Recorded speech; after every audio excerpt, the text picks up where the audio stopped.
Good timing. Good afternoon, everyone. Welcome to today's meeting of the Assembly Committee on Growth and Infrastructure. Would the Secretary please take the roll? Assembly members Bacchus, Brown May, Here. Carter, Present. Dickman, Here. Gallant, Here. Gurr, Here. Karras, Here. Moore, Here. Wen, Here. Urick, Here. Chair Watts. And I'm here. Thank you. Please mark Assemblymember Backus present when she arrives. We do have a quorum. Welcome to our audience in Carson City. Don't think we... Oh, wait. I do see somebody in Las Vegas. Hello there. And to anyone joining us... online as well.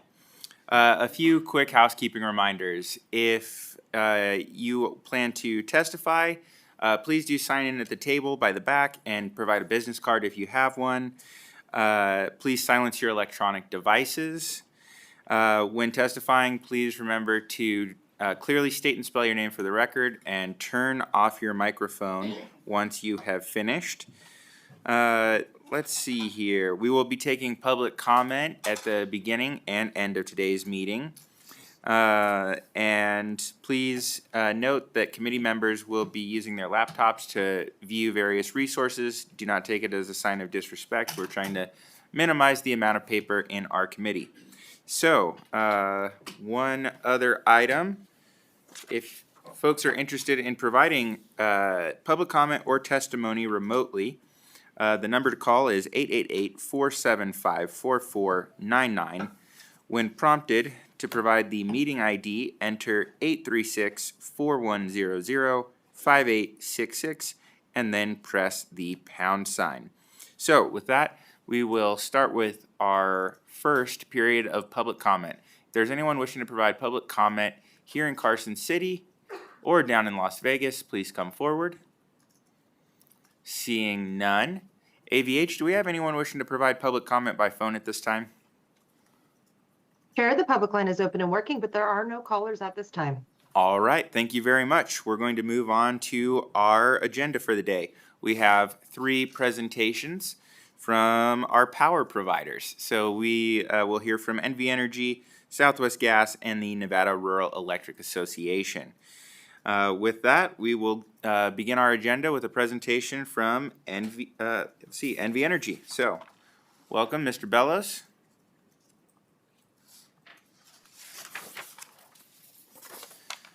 Go ahead and get set up. Once you're ready, go ahead and state your name for the record, and you can begin.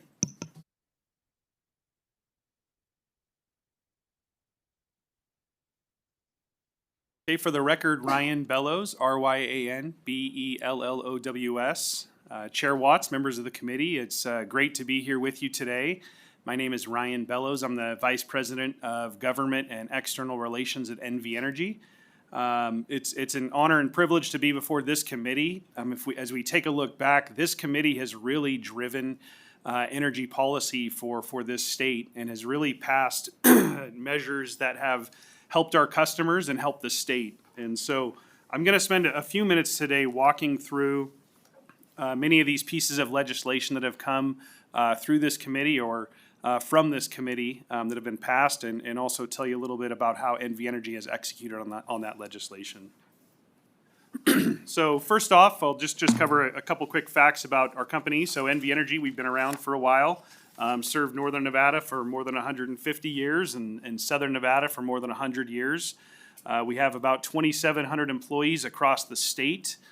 We serve about 90% of the state's electricity needs. We also have 200,000 natural gas customers in the Reno-Sparks area.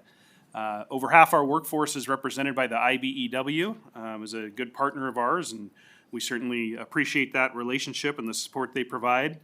And we generate, transmit, and distribute energy across the state. So let me start first with a bill that came out of the 2019 session to revise Nevada's renewable portfolio standard. The current goal that came out of that 2019 bill is to have 50% of the energy that we provide be renewable by the year 2030. And we are well on our way to accomplishing that. In the last year that we have tabulated in 2023, we hit almost 40%, so 39.7% renewable. We have projects across the state, 57 projects in which we are procuring power.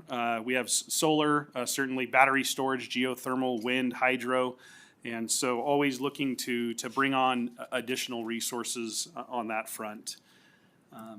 Another bill back in, this is the 2013 session that came through this committee, was a bill that directed NV Energy to retire our coal plants and to replace much of that output with renewable energy.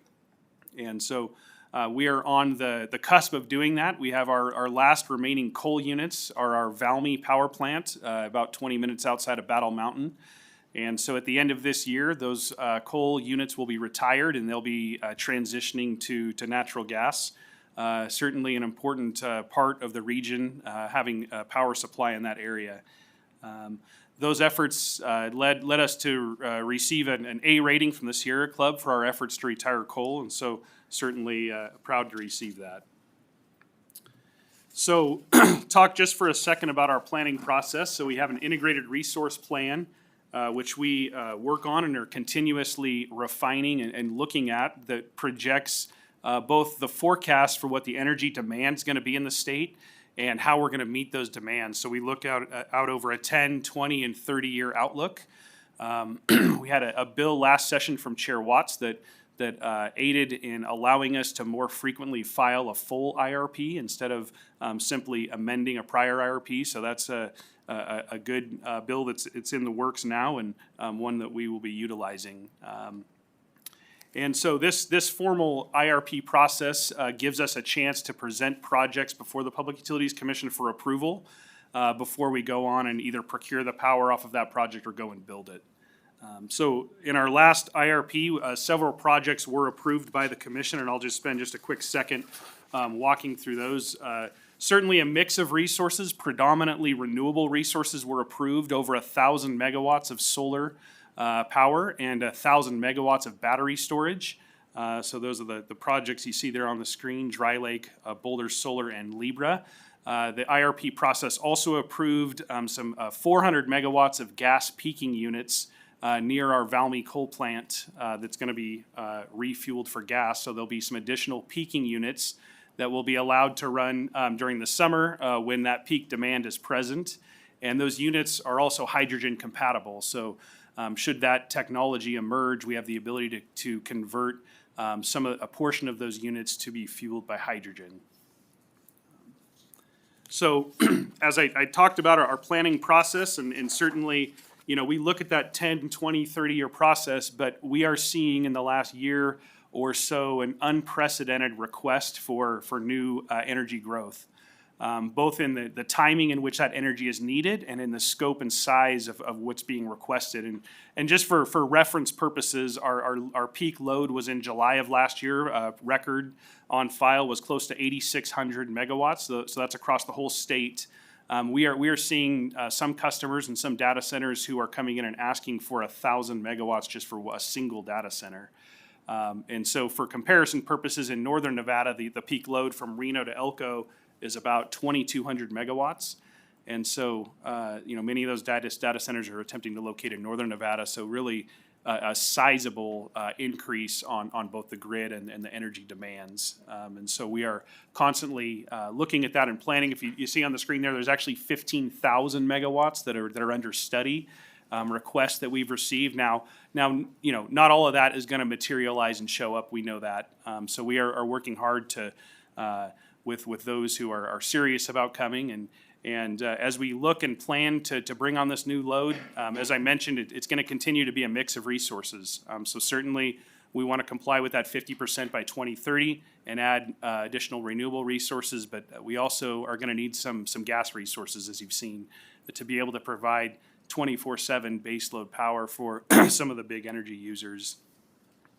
Another real important component to this growing demand is our transmission infrastructure, and so I'll just spend a second on that. So GreenLink Nevada is our transmission initiative, and so currently, and this was a 2021 bill that came through this committee, Senate Bill 448, I believe was the number, and what it does is allows us to build 2 additional transmission lines. So if you can see the screen, it's kind of far off, but on the right-hand side, there's a solid red line. That is our existing transmission line that connects northern and southern Nevada. We are going to be constructing GreenLink West, which is the dotted line on the left, connecting Las Vegas to Yerington. So that'll be done by the middle of 2027. And they will continue constructing the line on top, which is GreenLink North from Yerington over to Ely, and that'll be done by the end of 2028. And so what that will allow us to do is really allow the shapes you see there are renewable energy zones that are prime development opportunities that really just can't be built right now because there's not nearby transmission. So it'll unlock those opportunities.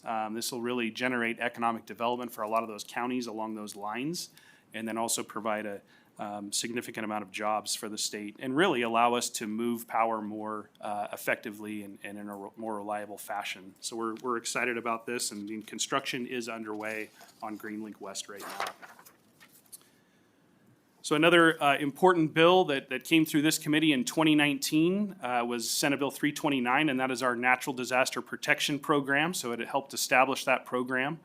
Really allowing us to supercharge our efforts to make sure that we are putting our best foot forward to prevent wildfires and make sure that our infrastructure isn't the cause of any wildfires. And so it's allowed us to really step up our vegetation management practices, take out trees that need to be removed or that are impeding on our lines or our rights of way. Really stepping up our inspections, our patrols in areas that are really high risk, either undergrounding sections of line or providing covered conductor on top of our lines so that if it were to fall, it wouldn't spark. And so that's been a great program and something that has been has had full support of our Public Utilities Commission and has been a great partnership. The next slide that I'll walk through is really just despite our best efforts to prevent wildfires and make sure we're doing our part. As we talk to experts and look at surrounding states, we've seen that wildfires have started even in areas that you wouldn't think would. I mean, we saw the fires in LA. There have been obviously the Lahaina fires. There were fires in Texas. And so really, as we talk to these experts, it's been recommended that we increase our insurance coverage. And so if you look at what we have on the books right now, our traditional insurance coverage is about $400 million. And experts say that we need to get closer to the $1 billion mark. And if you see some of the LA estimates, I mean, some of those damage estimates are like 150 billion. And so to get there, really, as we look at the market, there's not a lot of products out there. And if there are products, they are very expensive. And so what we are seeking to do, we have made a filing with the Public Utilities Commission to instead of using that traditional market to get to the $1 billion number, we are seeking $500 million of self-insurance coverage from customers over a 10-year period. And so the way that would be collected is jurisdictionally split based on wildfire risk. So Northern Nevada would pay more. If that is approved as we proposed it, it's $2.40 a month. For an average residential bill up north, and then in southern Nevada, it's 50 cents a month. And so that is something that we are looking forward to discussing with the commission and certainly all of our key stakeholders who will participate in that as well.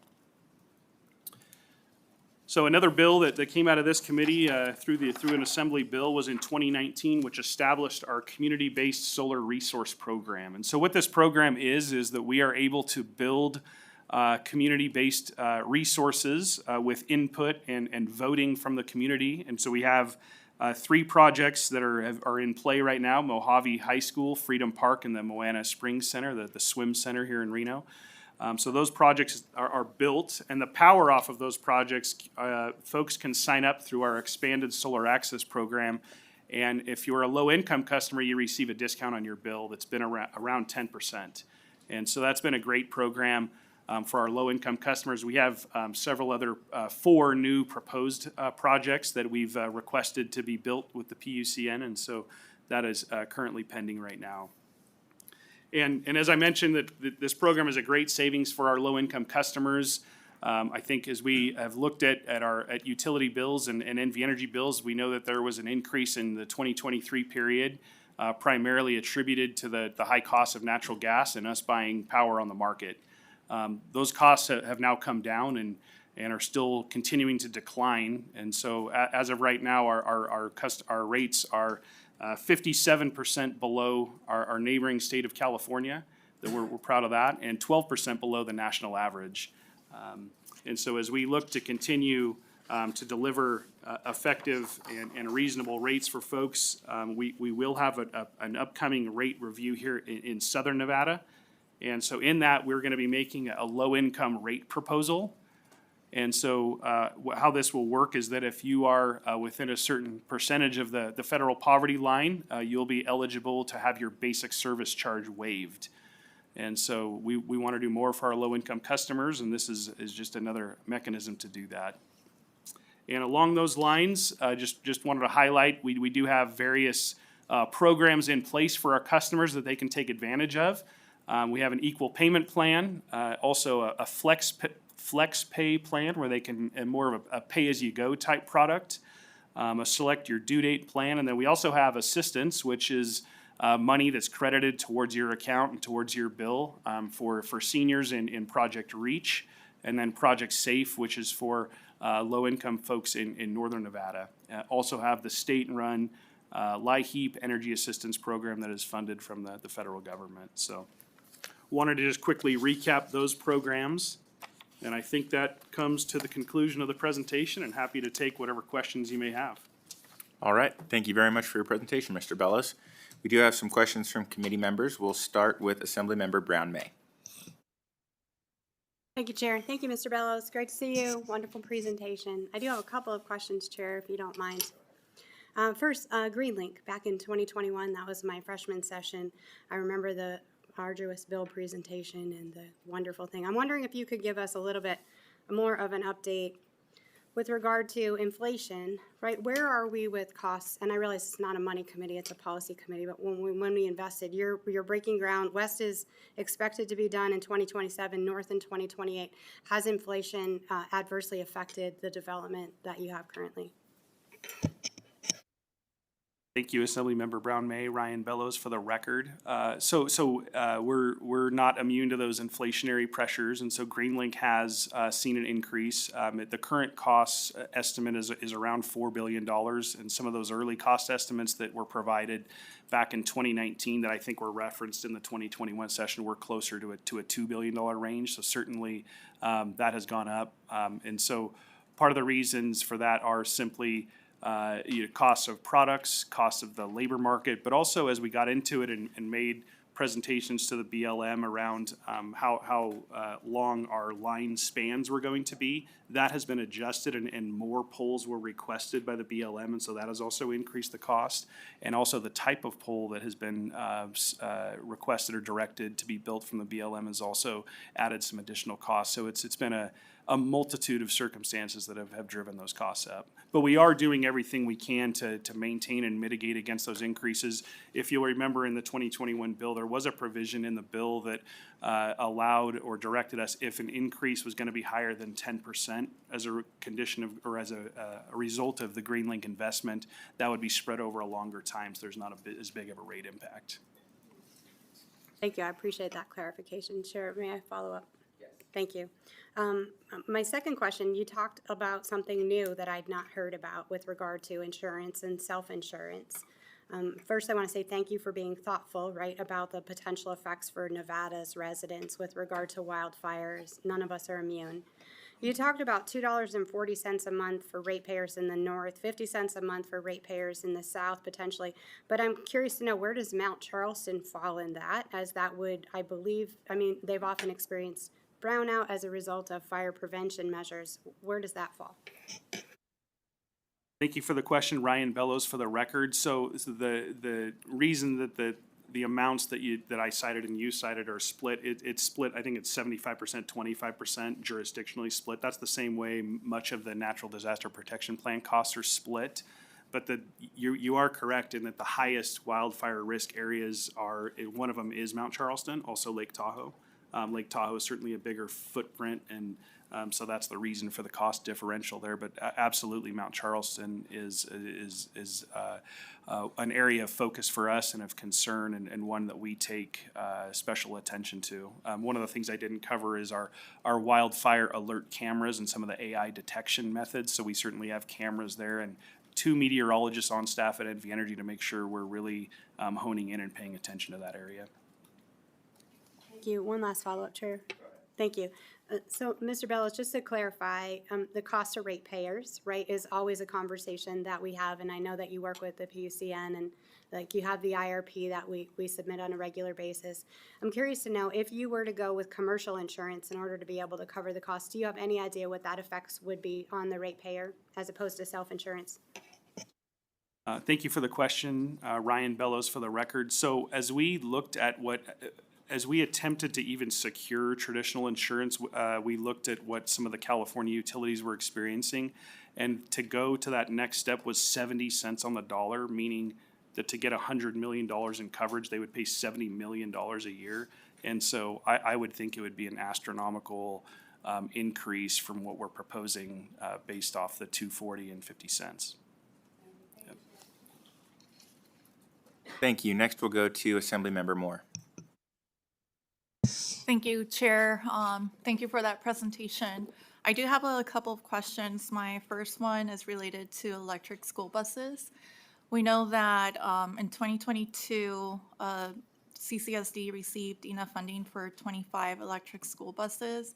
However, we haven't seen those 25 electric school buses out in the community, out on the road. Can you provide an update on where the project is, specifically from an infrastructure perspective? Thank you for the question, Ryan Bellows, for the record. That's something that I'll have to get back to you on to give you an exact status update on. I know we work closely with the Clark County School District, and also Senator Cortez Masto's office has been close. We had monthly calls with them tracking a lot of that federal funding, and some of which has gotten caught up in the pause right now. And so I'll get back to you exactly on specifics if that's okay. Thank you.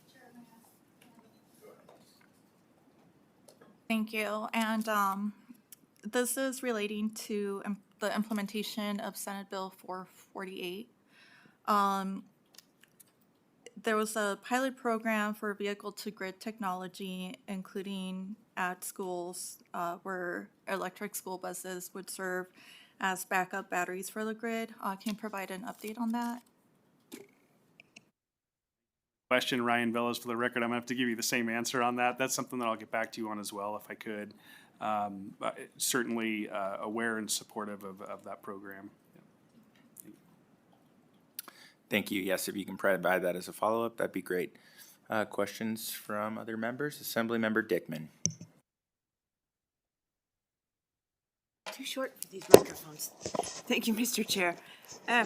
Just a quick question. In the summer, during some of the storms when people had their power shut off, you know, as a preventive thing, I had a lot of people contact me and say that what you need to do is bury those lines so you don't have to do that. Can you just explain a little bit why that is not feasible? Thank you for the question, Ryan Bellows, for the record. So some of the estimates that we get is really it's a cost impact to underground a line. Many folks use the estimate of 7 times as costly as using an overhead line. So certainly in portions of the highest fire risk area, it makes sense to go ahead and expend that cost and do that. I think to simply do, you know, the whole system would be really difficult. I will say that we are working at getting better on the portions of which we're turning off and figuring out how to backfeed other areas. You know, as the Davis fire, I think you and I even maybe discussed it at the time. You know, many of those decisions, we work really closely with the fire agencies and all emergency folks, and in many cases we're, you know, directed to turn off service in that area to protect first responders and residents as well. It's not solely your decisions. That's correct. Thank you. Thanks, Chair. Thank you. Next, we'll go to Assemblymember Karas.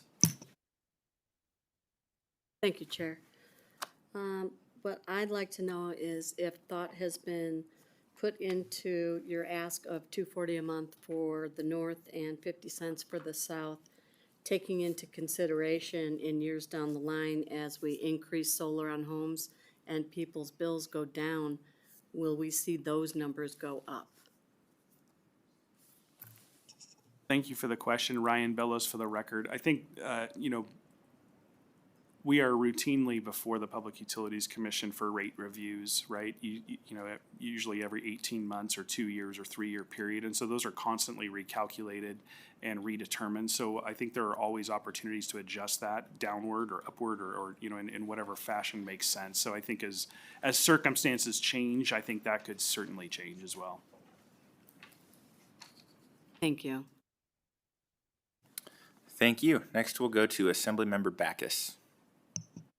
Thank you, Chair. And this is probably going to end up in another committee, but I just had some quick questions about the self-insurance policy aspect with, and I wanted to make sure I understood it, because on that SIR of the 500 million, I guess my first easy question would be, are you planning to do like an excess policy, or is it just going to be the 500 million SIR? And then, Chair, I may have a second follow-up.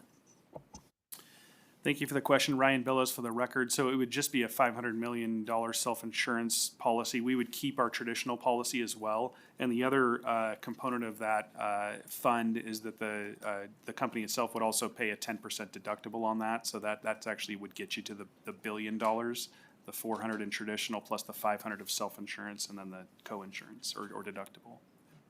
Thank you for that. And then, because I was trying to understand the slide and then wearing my insurance brain, trying to understand exactly the type of coverage we're looking at.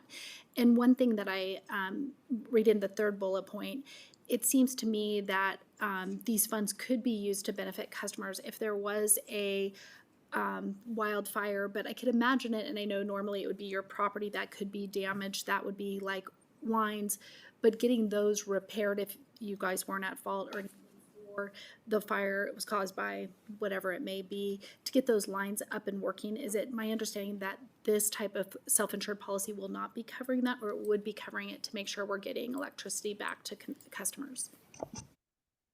Thank you for the question, Ryan Bellows, for the record. So the way that the self-insurance component, so the 500 million portion of the fund would be solely to customers. So it would not go towards restoring or repairing our equipment.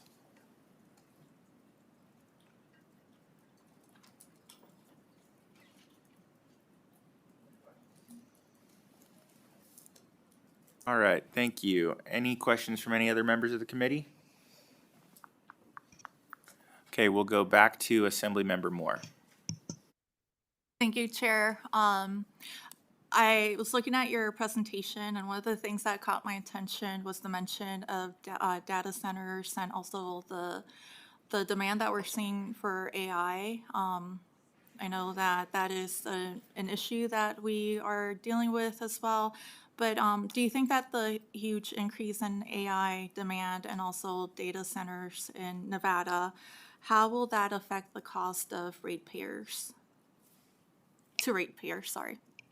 Thank you for the question, Ryan Bellows, for the record. So this is one of the things that we are having constant and current and continuing dialogue right now with these data center proponents is how to ensure that they pay for growth, right? So we want to make sure that our customers aren't bearing any risk from having these data centers come online, because the risk that could happen is if a data center were coming and say they're coming and we go and build the infrastructure and then they don't show up, then customers could be on the hook for that. So we want to make sure that we have adequate assurances and agreements, and whether that be via a bond or money up front, that our customers are made whole in any instances or situations like that.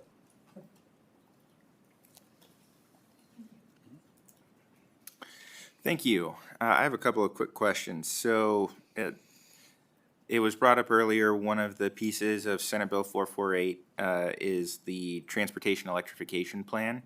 I know there were kind of two phases to that, a 3-year kind of intensive investment in infrastructure and then potentially ongoing expenditures.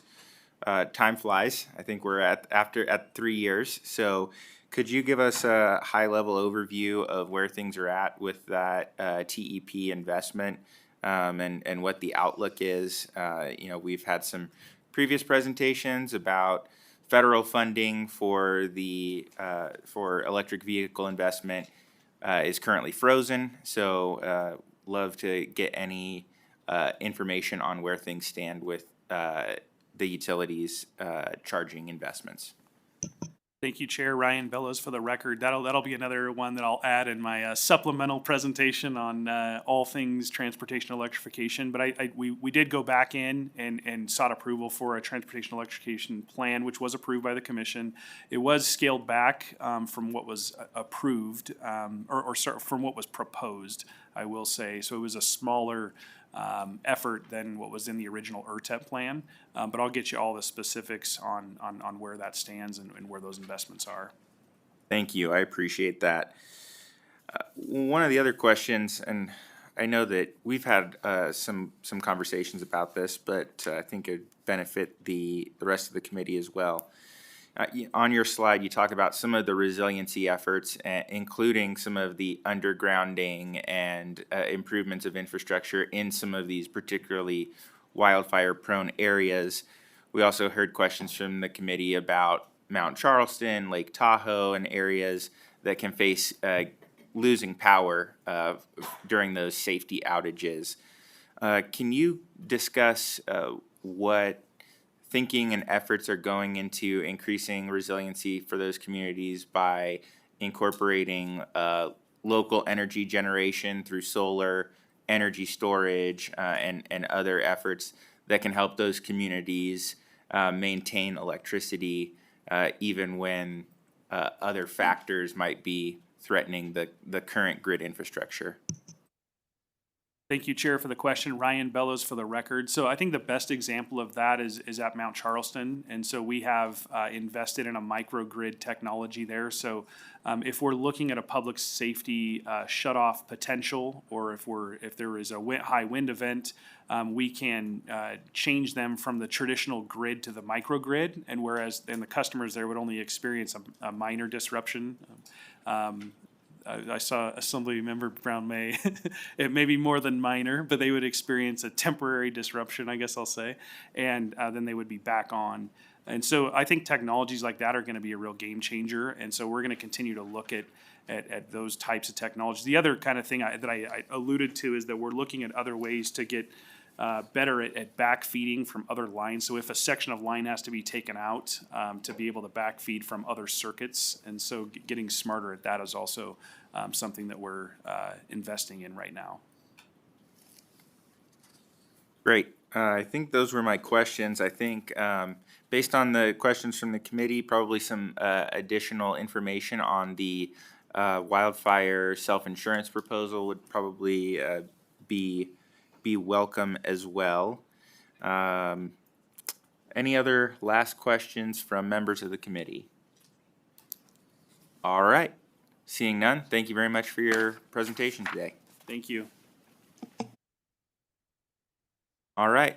We'll move on to our next presentation from Southwest Gas. I believe we have Mr. Leadham and Mr. Keith joining us. Welcome. Go ahead and get ready whenever you're prepared to proceed. Introduce yourselves for the record. Welcome to the committee.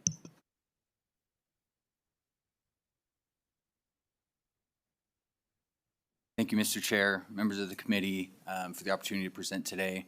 My name is Scott Leadham. I'm the Director of Regulation and Public Affairs for Southwest Gas. With me is Dylan Keith, who's the Senior Manager of Government Affairs for Southwest Gas. New to our team this session, but not new to the building, so should be a familiar face for you all.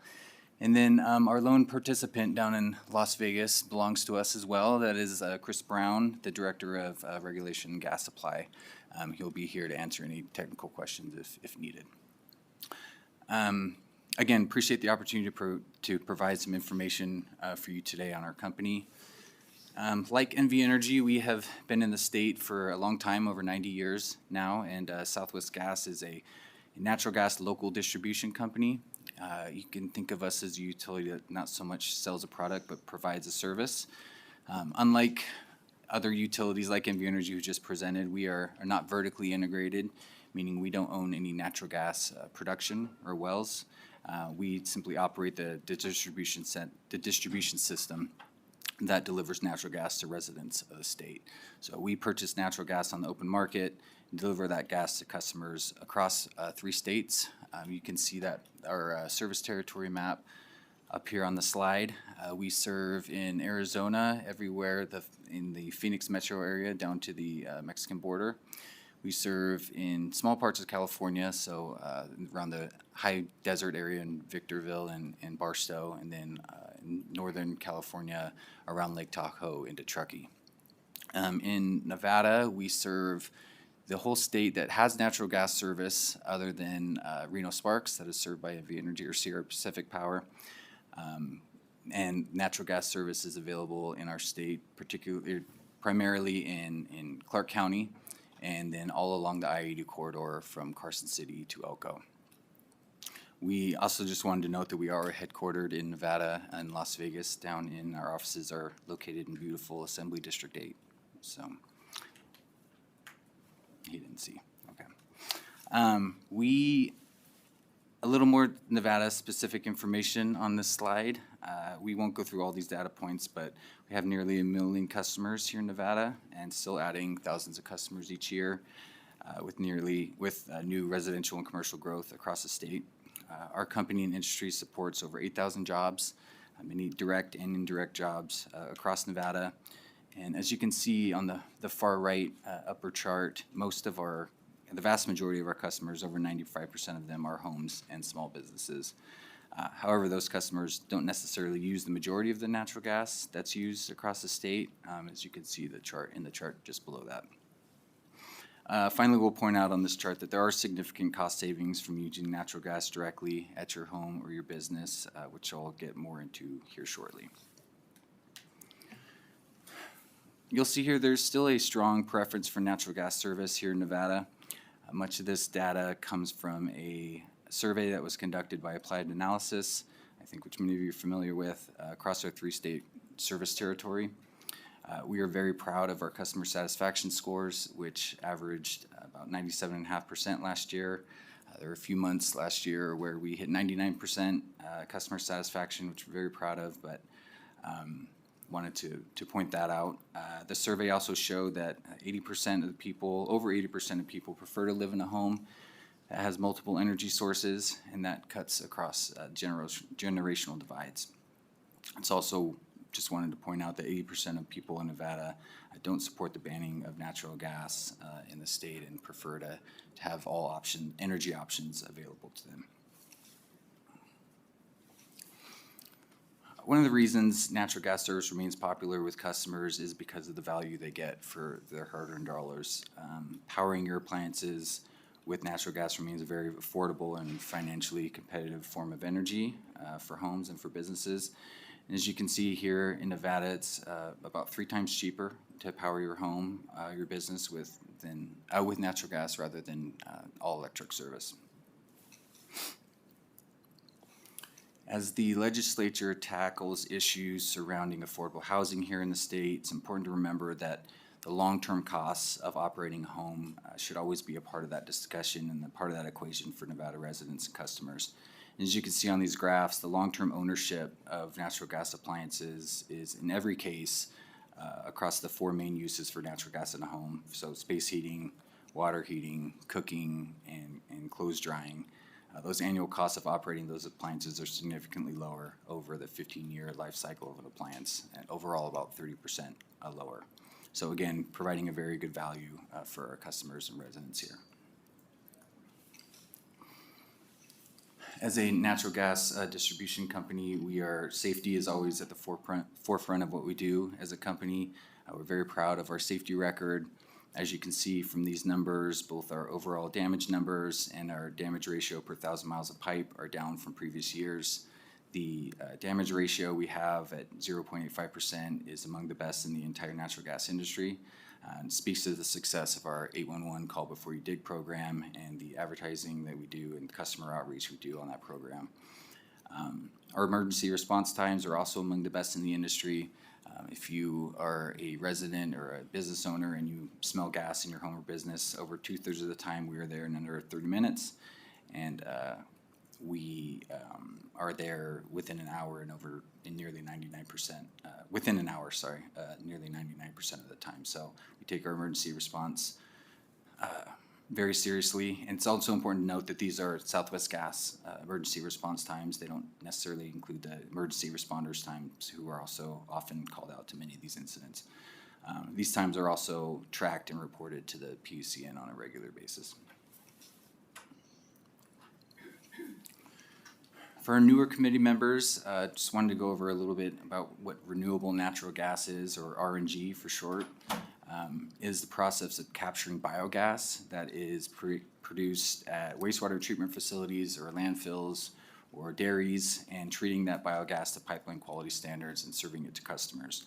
And we are engaged in a number of RNG activities across the state. We were given permission to do these activities as part of a bill, Senate Bill 254, in the 2019 session.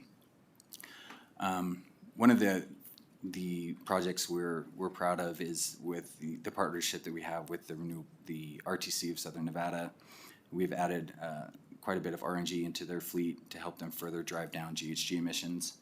The RTC is already heavily invested in CNG, or compressed natural gas buses, in Southern Nevada, and a significant portion of their fleet are already powered by CNG.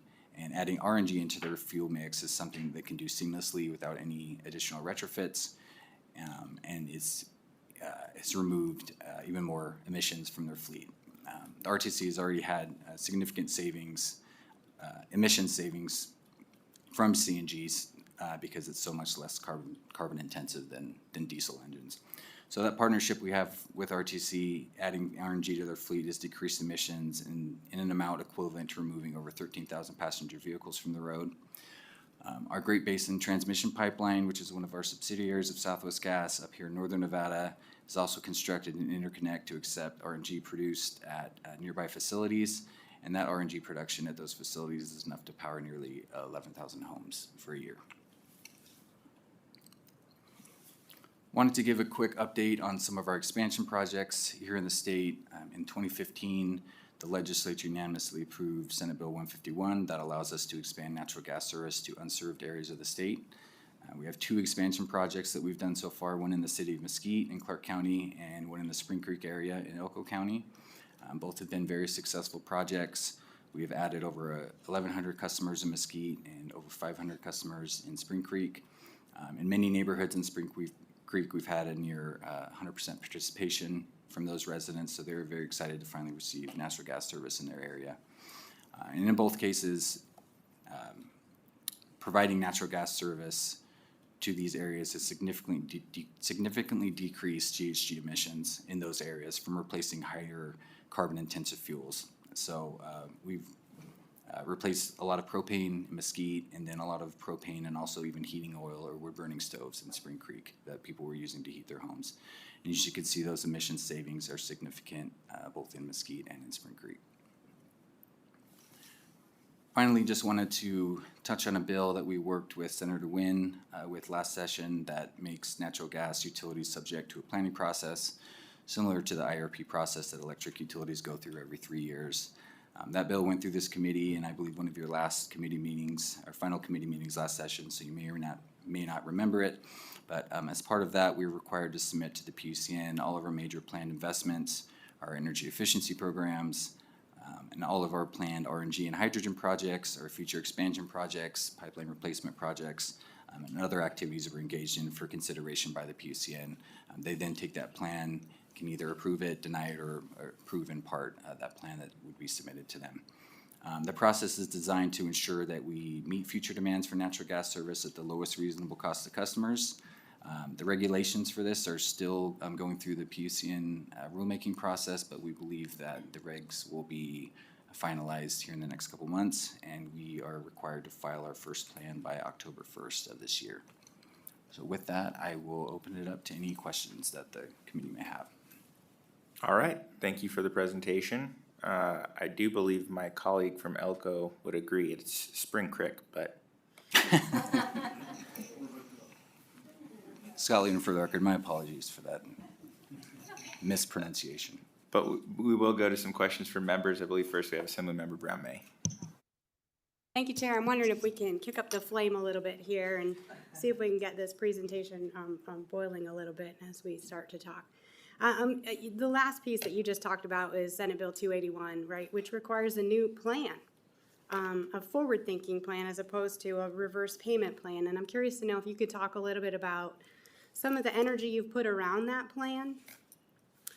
Are there barriers that you're experiencing? Has this been a good process? Where's your energy spent around the plan, and what are some of the barriers you've experienced? Thank you for the question, Assembly Member Scott Leadham, for the record.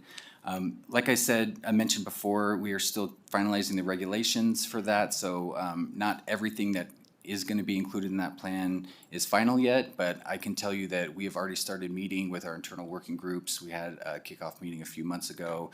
Mr. Brown down in Las Vegas is taking the lead on that plan. But it's been a very good process for us to take, as you said, a forward look on our major plan investments, and rather than going to the PUCN in a rate case filing and asking for, cost recovery for investments we've already made, this allows us to look forward and have the PUCN consider those investments before they're made, and have them weigh in on whether they think that those are investments we should be making or shouldn't be making in the future. And so for us, it's been a very helpful process to go through. Still a long way to go before October, but we're feeling very good about submitting our first plan and having it be something that is beneficial for the utility and for our customers. Thank you, Chair. Follow up? Thank you. I appreciate that, your investment, as we're always concerned about ratepayers. With this new process in place, do you feel like, or have evidence that supports that potentially as you purchase natural gas or gas infrastructure, as you purchase the gas, this new process, is it going to be more responsible to ratepayers as you will now be held to a forward-looking plan? Thank you for the question again, Scott Leadham, for the record. This is one of the reasons I had Mr. Brown here. He deals directly with our gas supply. So I'm going to have him come up to the table, phone a friend, and let him tackle that question for you. So thank you. Hi, good afternoon, Chair, members of the committee. Again, my name is Chris Brown. I'm with our gas supply division here at Southwest Gas, as well as regulation. And thank you for the question. So with respect to whether or not we would look at our gas purchasing strategy or approach differently, I would say the answer to that would be no. The approach that we take now is a very prudent and very systematic approach that we do our best to ensure that we're minimizing costs to our customers. And so in terms of filing a plan in advance, I wouldn't say that that would change our approach for actually procuring the supplies themselves. I think Mr. Leadham hit on the topic that is most likely going to be what we're looking at, and that is the investments made from a project perspective. But in terms of the supplies themselves, that wouldn't change our approach. We really go about things at a very systematic approach, and our purchases are reviewed for prudency every year through our ARA filings. And so I wouldn't expect drastic changes in terms of how we're purchasing the supplies and getting them to our customers. Thank you. Next, we'll go to Assemblymember Moore. Thank you, Chair, and thank you for the presentation. I do have a question regarding the terms that were used to reference gas. When I was a kid, we always referred to it as gas, and then eventually natural gas. And now a few years ago, we started referring to it as renewable natural gas. What makes gas renewable? Thank you very much for the question, Scott Leadham, for the record. So renewable natural gas is separate from the traditional natural gas that we purchase on the open market and serve to customers.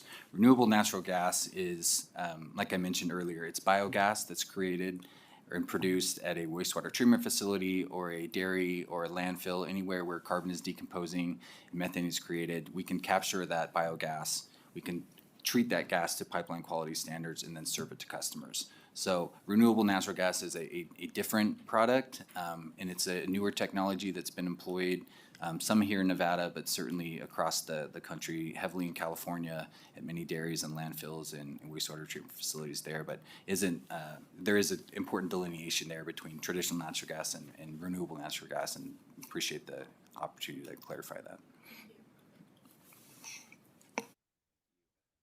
No questions from members? Okay, I have a couple.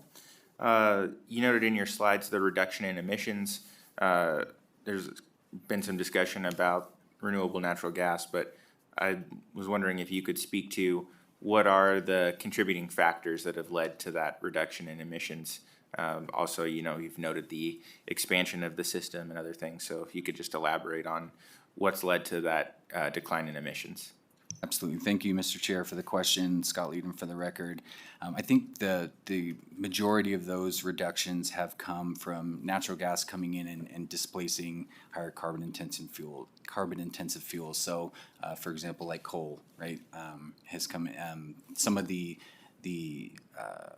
emissions reductions that we pointed out on that early slide were from natural gas coming in and taking the place of coal, and then in other areas, as you said, displacing, or as I said earlier, displacing propane and higher carbon intensive fuels in those areas, wood burning stoves, heating oil in some of these homes in Spring Creek.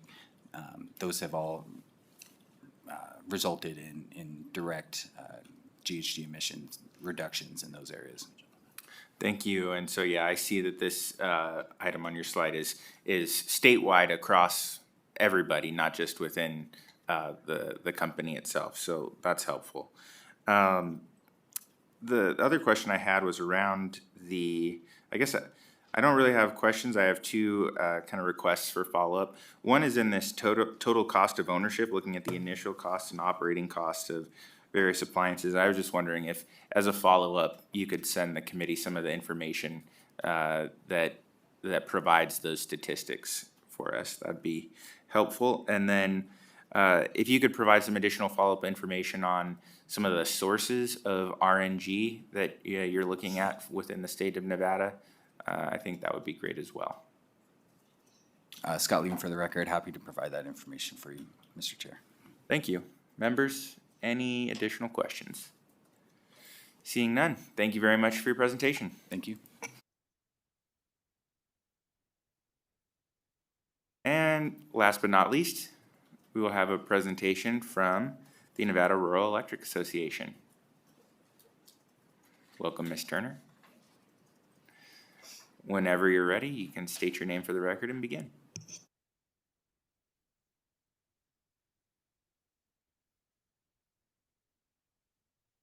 Excellent. Well, thank you so much, Chair Watts, members of the committee, for inviting me back. I enjoyed presenting last session to this group and to the interim committee, so I know most of the faces here, but I'm excited to introduce the new faces to a different group. So my name is Carolyn Turner. I'm the Executive Director of the Nevada Rural Electric Association, and happy Public Power Day Eve to all those who celebrate.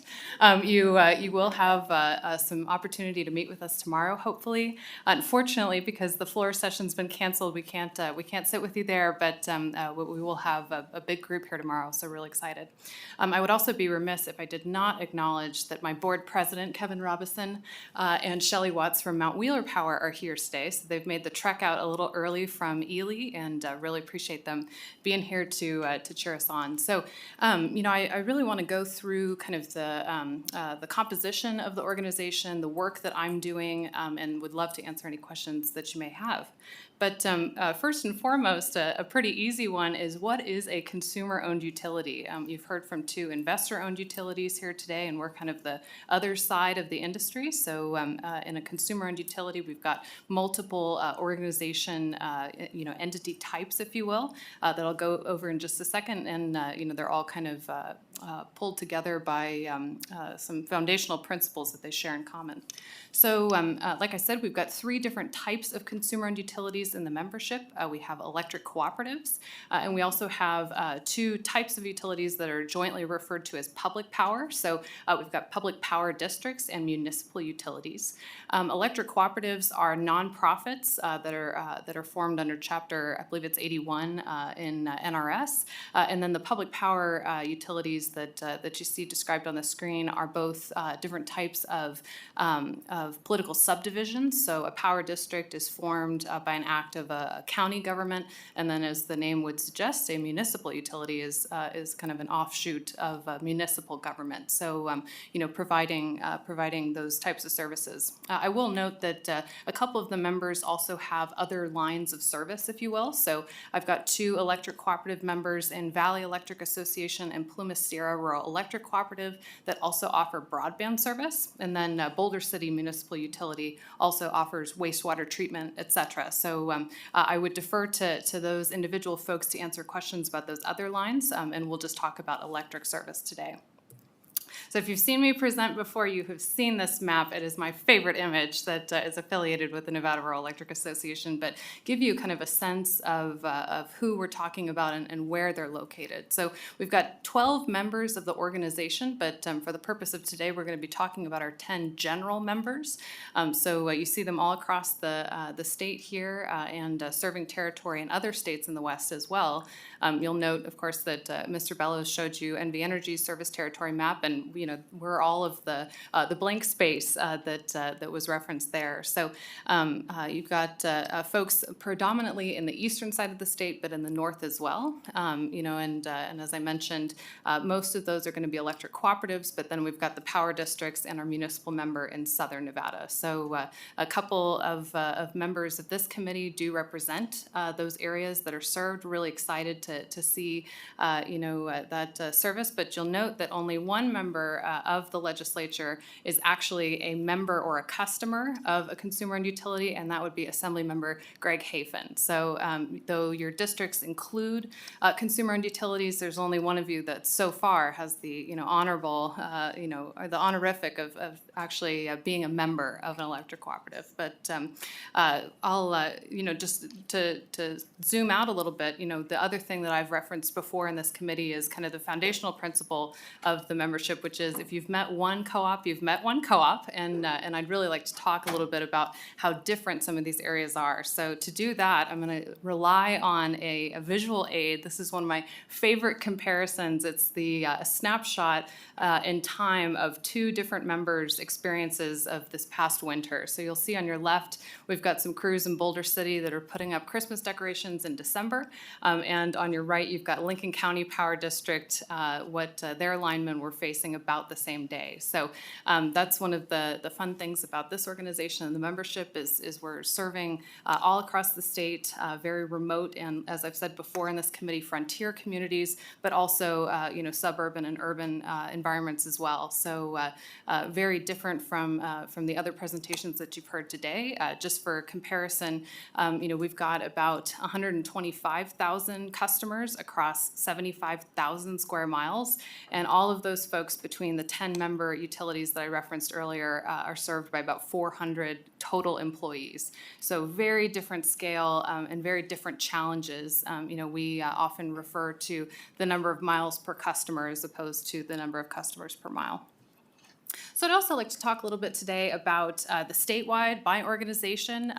I do get a lot of calls from consumers in rural Nevada, but I am not myself a utility. I am, a very different type of organization, but supporting the mission, of these not-for-profit, democratically elected, utilities throughout the state. So the primary function and what you see me doing here today is advocacy. There's a lot of work the statewide does, both here in Carson City and in Washington, D.C. with our federal delegation, and with regulatory agencies there, because our vision for the organization is to be the trusted voice of Nevada's consumer utilities. So you see last session's version of Public Power Day, and we'll get to take a similar photo here soon. Assemblymember Brown May is in that photo. I probably should have asked you if I could for the photo credit first, but really excited to have this group come back, here to Carson City tomorrow. One of the fun things that I get to do as a result of that advocacy is celebrate the members' success. So, here in the last couple of years, members across the organization have been awarded over $500 million in federal infrastructure funding. We really hope to see some movement on those projects and that funding here in the coming weeks as the Trump administration gains its footing. But these investments are intended to help with resiliency projects, reduce the risk of wildfire, take on some, new infrastructure in the communities that's so desperately needed, because it really is very difficult to serve some of these areas. So you'll see some numbers on the screen. The predominant, sources of these funding are New Era and PACE, which, we're both in the Inflation Reduction Act and are hoping to see some change in the status of those projects.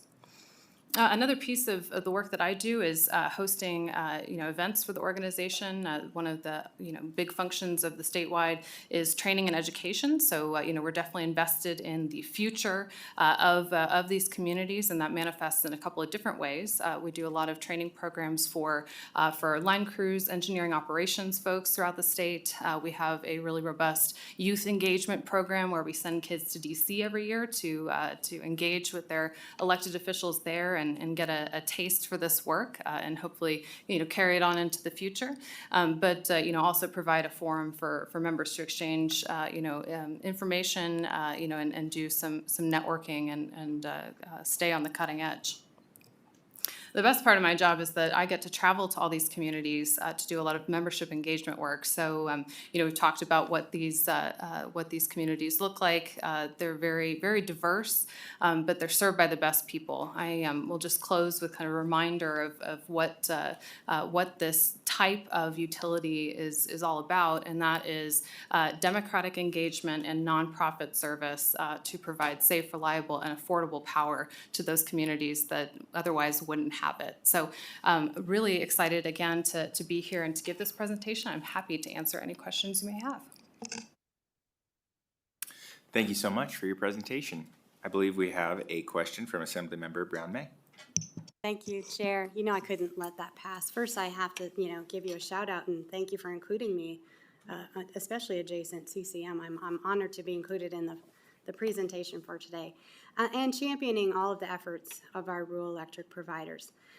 We talk about natural gas, we talk about energy production.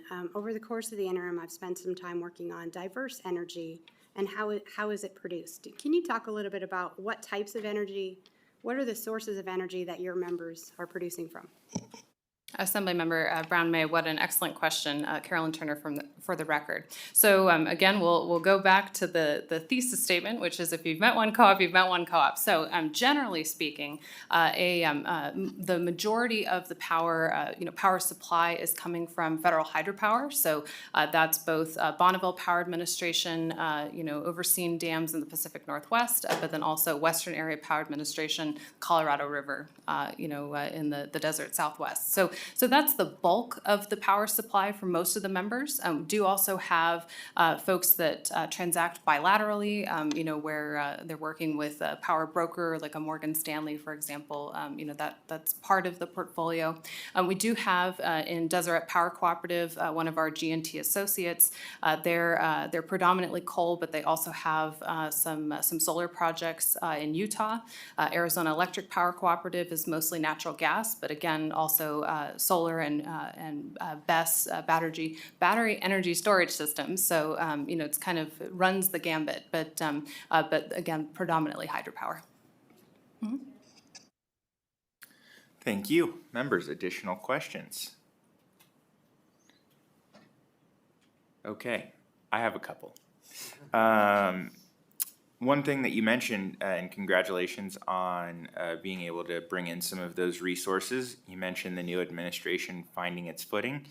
It's a recurring conversation, I think, in the first couple of weeks of session.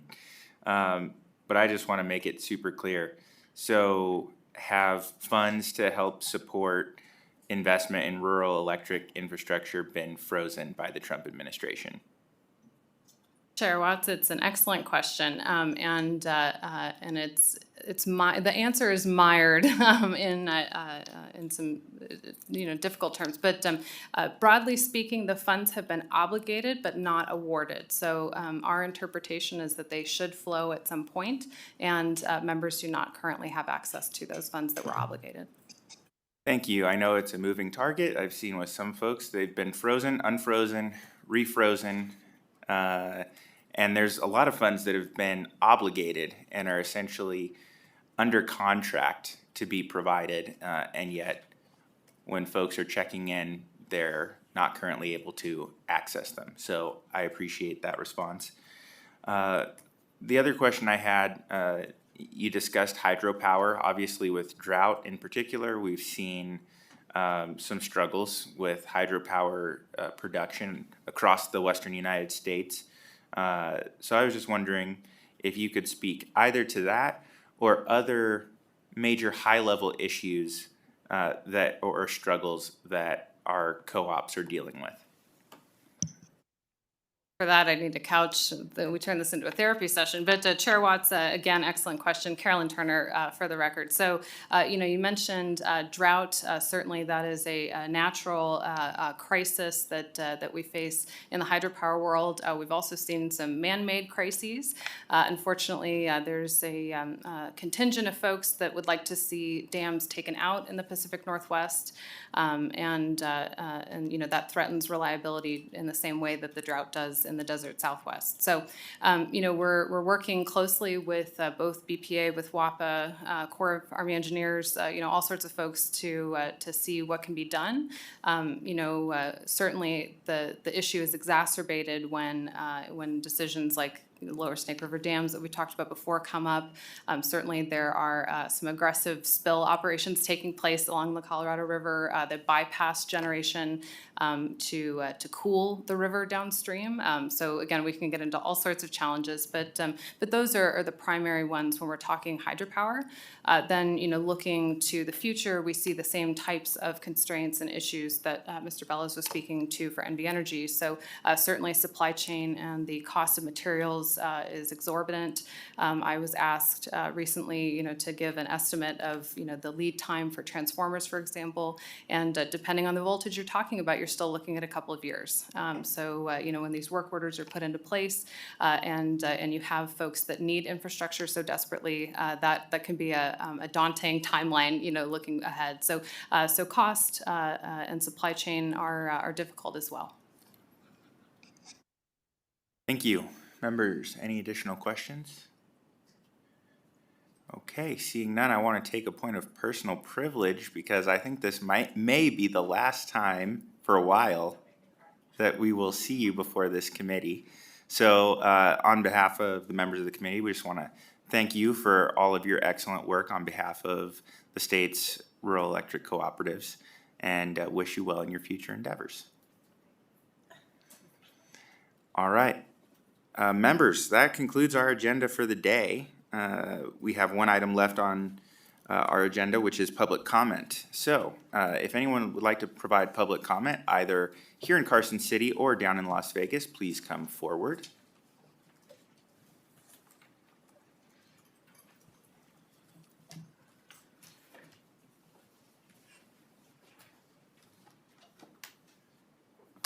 Please go ahead. Good afternoon, Chair and members of the committee. Sorry for delaying your adjournment by a couple of minutes. My name is Christy Cabrera Georgeson, CHRISTI CABRERAGEORGESON. I'm the Deputy Director of the Nevada Conservation League. As Nevada kicks off the 2025 legislative session, new polling confirms what Nevadans have been saying all along. They want clean energy, affordable bills, and transparency on utility spending. Conducted by the Global Strategy Group and North Star Opinion Research, the study of 1,050 registered voters reveals strong bipartisan backing for policies that rein in NV Energy and Southwest Gas while advancing clean energy solutions. The results send a clear message. Nevadans expect policymakers to take meaningful action. Across party lines, voters strongly support reducing pollution and expanding clean energy options over out-of-state fossil fuels, with 68% saying they prefer local clean energy. This isn't a new sentiment. For years, Nevadans have fought against reckless spending on methane gas projects that lock customers into decades of higher costs. Polling also shows a deep mistrust for Nevada's energy utilities, rooted in real experience, years of poor planning, volatile methane gas price spikes, unfair rate hikes, and reckless spending. 74% say they don't trust NV Energy to keep electric bills affordable, and 76% believe the company prioritizes profits over reasonable rates. Voters also want policymakers to take decisive action to rein in monopoly utilities, protect customers, and keep utility rates low, with 81% saying they want policymakers to step in. And just to note, since it was a hot topic today, Polling was also done on wildfire liability and found that 55% opposed this proposal. Overall, these polling results demonstrate that Nevadans are demanding clean energy, affordable bills, and stronger protections from monopoly utilities. These issues enjoy substantial bipartisan support across all demographics and reflect the concerns of families who are seeking economic relief and corporate accountability. Elected officials have a clear opportunity to meet public demands and deliver meaningful action on these issues that are important to Nevada voters. Thank you for your time. Thank you. Thank you, Chair and members of the committee. My name is Olivia Tanager. For the record, I'm the director of the Sierra Club's Toyabe chapter. The Toyabe chapter of the Sierra Club is the largest grassroots organization in our state, representing over 40,000 members and supporters. I wanted to mention briefly, because it was brought up in the presentation by NV Energy earlier, that there was a report that was issued where we did give NV Energy an A grade for retiring off of coal. But, you know, coal has gotten to be expensive and undesirable. Solar has gotten to be cheaper over time. So we are glad to see the utility moving in that direction. And we're happy with the progress that NV Energy has made in retiring coal and building out clean energy. But they do still have a long way to go to meet all of our recommendations as included in that report. NV Energy's residential rates have skyrocketed in the last few years, faster than most other utilities by a long shot. According to the Energy Information Administration, NV Energy's residential rate increase was the 8th greatest among 151 investor-owned utilities across the country. Between 2021 and 2023, residential rates shot up by nearly 50%. I know that you all are hearing it from your constituents. I'm certainly hearing it from my members that folks are really concerned over the rising costs of energy, and we are particularly concerned about the natural gas aspect that you heard a little bit about today, and the 2 new gas peaking power plants that are being built out at the Valmy coal station after the 2024 IRP was approved. You heard about the cost fluctuation associated with natural gas, and we're really concerned about what that's going to mean for ratepayers. And certainly those 2 natural gas peaking power plants had a hefty price tag associated with them that ratepayers will be on the hook for, I believe to the tune of $573 million. So it's a pretty substantial amount of investment that we're going to have to make and that ratepayers are going to be on the hook for, in addition to the rising and falling costs of natural gas that is far more volatile than solar resources. You also heard a little bit today about data centers, and we're working through some of those concerns, but my organization has been really involved in some of the conversations that have been had about data centers across the state, and we're very concerned over the possibility. I think there was a news article yesterday that said that the load growth could be quadrupled in northern Nevada as a result of data centers and AI over the next few decades, and so that's very concerning because there's a whole lot of infrastructure that goes into powering those data centers, and guess who's going to pay for it? It's going to be the ratepayers and your constituents. So we're trying to work through some of those issues, but wanted to bring that to your attention too, so that we can try and keep costs low and make our constituents and members happy. Thank you, guys. Thank you.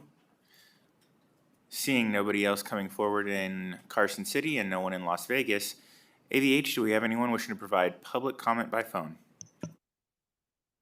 To provide public comment, please press *9 now to take your place in the queue.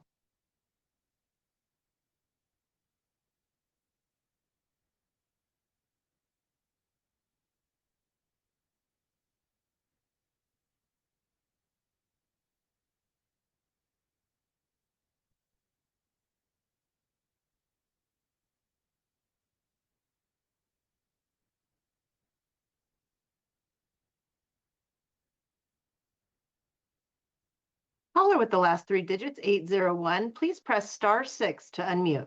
You are unmuted. Hi, thanks to the committee members. My name is Julia Hubbard, and I am the Nevada Program Director of Solar United Neighbors, for the record. Solar United Neighbors SUN is a nonprofit, nonpartisan organization that works in Nevada and nationwide to educate people about solar energy, technology, economics, and policies. We help people go solar, join together, and fight for their energy rights. Nevada residents face some of the highest electricity costs in the nation, with more than 21% unable to afford their bills. And solar can help ease this burden. It is the most affordable power source available to us, and its benefits are profound. Nevada leads the nation in solar jobs per capita, creating skilled local employment opportunities. The average Nevada solar household saves around $1,500 in the first year on electricity bills, with a typical system paying for itself in less than 10 years.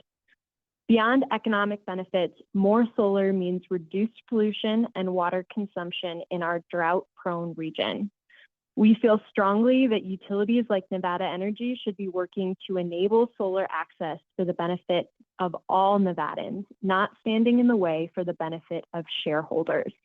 Sun is here throughout the legislative session and beyond to represent solar consumers, defend solar policies from attack, and advocate for a cleaner, healthy, more affordable future for all Nevadans, with rooftop solar at the cornerstone. Thank you. Thank you. AVH, next caller, please. Chair, there are no additional callers for public comment. Okay, that brings us to the end of our agenda for today. Our next meeting will be on Thursday, February 13th at 1:30 p.m. We'll have a presentation from the Department of Motor Vehicles and have our first bill hearing. Thank you all for your time. This meeting's adjourned.